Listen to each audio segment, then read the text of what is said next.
నమస్తే, welcome to ఈహా TV. పదవీ విరమణ తరువాత ఆర్థిక భద్రత కోసం కనీసం 3.5 కోట్ల పొదుపు అవసరము అని హెచ్ఎస్బిసి 2025 సర్వే వెల్లడించింది. భారతీయ సంపన్నులలో ఎక్కువ మంది పదవీ విరమణ ప్రణాళికల ఆవశ్యకతను గుర్తించినట్లు ఈ సర్వే తెలిపింది. పదవీ విరమణ అనంతరం ఆరోగ్య సంరక్షణ ఖర్చులు, జీవన శైలికి తగ్గ నిత్యావసరాల ధరలు, ద్రవ్యోల్బణం ప్రభావం ప్రధాన భారంగా మారనున్నాయని హెచ్ఎస్బిసి స్పష్టం చేసింది.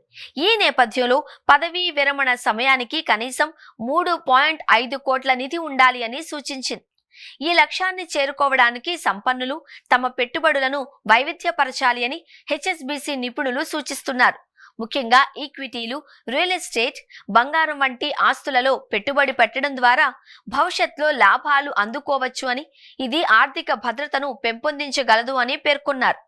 పదవీ విరమణ అనంతరం జీవించడానికి అనుకూలమైన దేశాలలో భారత్ కూడా ఒకటిగా హెచ్ఎస్బిసి పేర్కొంది.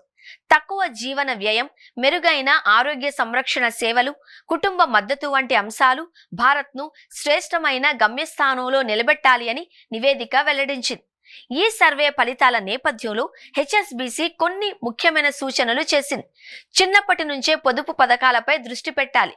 ఉద్యోగ జీవితం ప్రారంభమైన వెంటనే రిటైర్మెంట్ ప్లానింగ్ ప్రారంభించాలి. ఎస్ఐపిలు, mutual funds, national pension system వంటి సాధనాల ద్వారా క్రమబద్ధంగా పెట్టుబడి పెట్టాలి. అనవసర ఖర్చులను తగ్గించి ఆదాయానికి తగిన విధంగా పొదుపు చేయాలి. పదవీ విరమణ అనంతరం సుఖవంతమైన జీవితాన్ని గడపడానికి ముందుగానే ప్రణాళికతో ఆర్థిక భద్రతను పొందడమే ఉత్తమ మార్గము అని హెచ్ఎస్బిసి సూచించింది.